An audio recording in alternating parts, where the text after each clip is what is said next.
Welcome back. You're watching the late night news. Now, not only are the streets boiling over with protests, also Parliament's upper house, the Rajya Sabha, witnessed commotion over Home Minister Chidambaram's saffron terror remarks. Many political analysts are now wondering whether the minister may have communalized terror and set a very dangerous trend in India, which is already battling with cross-border terror.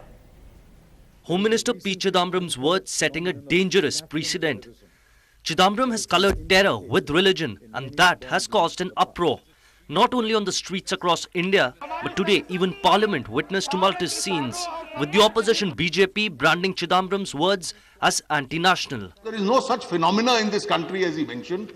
There are legitimate problems we have with left-wing extremism, we have a problem in Kashmir, we have other forms of terrorism. But to ignore that and start highlighting that there is a phenomena now of saffron terror, he's trying to fight an imaginary terror, a phenomena which doesn't exist in this country. Chidambaram's words may be dangerous, but what has made things even more volatile is the attempt by the so-called Third Front to reinforce their opposition to the BJP. But Chidambaram's words have put him in a tight spot within his own party, with many in the party distancing themselves from him. Chidambaram, as of now, stands isolated within the Congress. जहाँ तक saffron या भगवा या केसरिया का सवाल है, उस समय मुद्दा ये नहीं था. मुद्दा था आतंकवाद. और आतंकवाद का कोई रंग नहीं होता है. आतंकवाद का एक ही रंग होता है और वो काला होता है. As Home Minister, Chidambaram failed to get access to the main plotter in the 26/11 strikes. He also failed to bring enough pressure on Pakistan to punish them. But invoking the prospect of saffron terror in India appears to be something he should have avoided. With Bureau Inputs, Sai Manish for NDTV Hindu. Now, Canada-based BlackBerry operator Research in Motion is reaching out to competitors to find a solution to avoid a ban on its services in India.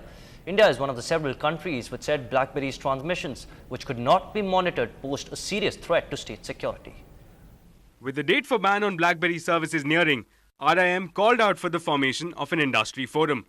It hopes to be able to use the collective voice of stakeholders in challenging the stance of the Indian government.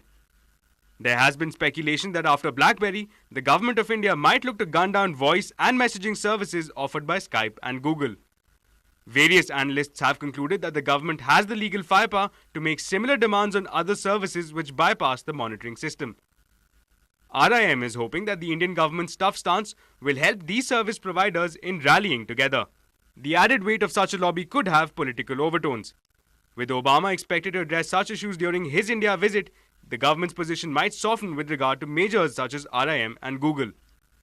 Moreover, there are unconfirmed reports that the government has already decided to push back the deadline for RIM by a couple of months. In Chennai, this is Ashmit Kumar for NDTV Hindu.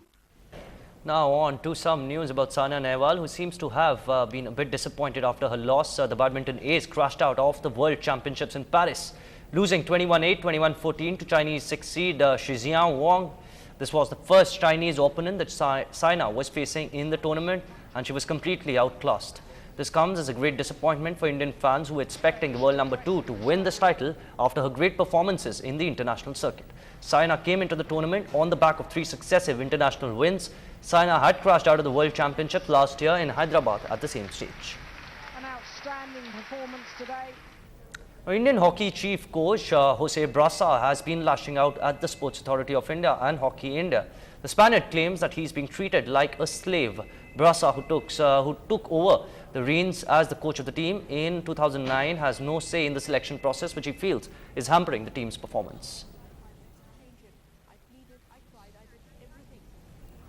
Well, on to the Commonwealth Games now. Chandigarh, Satish Bidla is everywhere, and if you want to know how he, a normal man on the street in Chandigarh, has to do with the Commonwealth Games, well, see this story very closely. Satish Bidla, a 23-year-old from Chandigarh, has a very special connection with Shera, the official mascot of the 2010 Commonwealth Games. This office attendant at the Commonwealth Games headquarters had no idea when he took this job that he himself would soon be known as Shera rather than Satish. That's because he's the man who has the task of wearing this 8-kilo costume, and he's the one you spot at all press conferences and Commonwealth Games events. शेरा, कैसा लगता है आपको? बताओ हमें. मैं जहाँ जा नहीं सकता था, मैं शेरा मैस्कट के थ्रू वहाँ पहुँचा और मुझे बहुत अच्छा लगा। जो बंदे मिलने के लिए उनसे सालों साल वेट कर जाते हैं, मैं उन्हें 2 मिनट में मिल लिया, मुझे बहुत मज़ा आया। Satish, or should we say Shera, is so suited to the job that he has to work on all of his off days because nobody else can do these moves. Whether it's appearing on the kids show Gully Gully Sim Sim or then shaking hands with celebrities, Satish has done it all.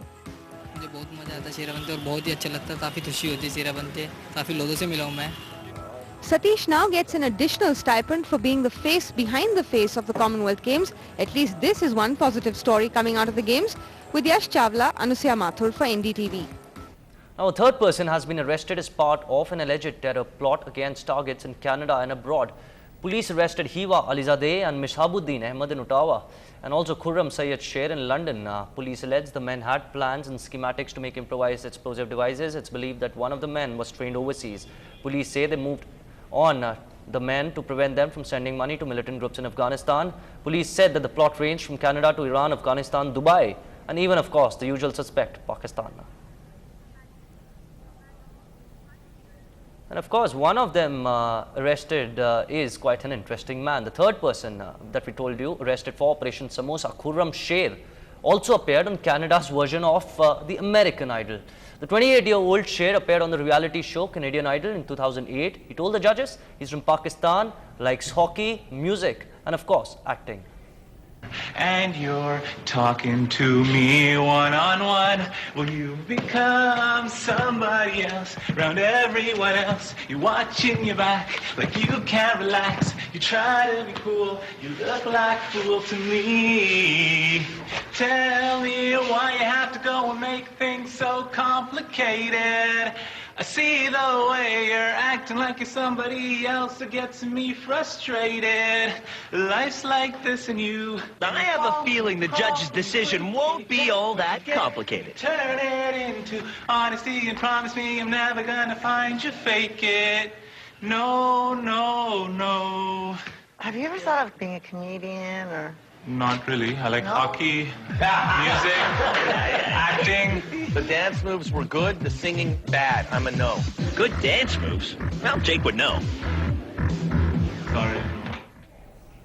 Of course, he looks as dangerous moonwalking as he would with a gun. Well, that's a wrap on this bulletin. Off the record with Sanjay Pinto and Robin Singh is up next. Keep watching NDTV Hindu.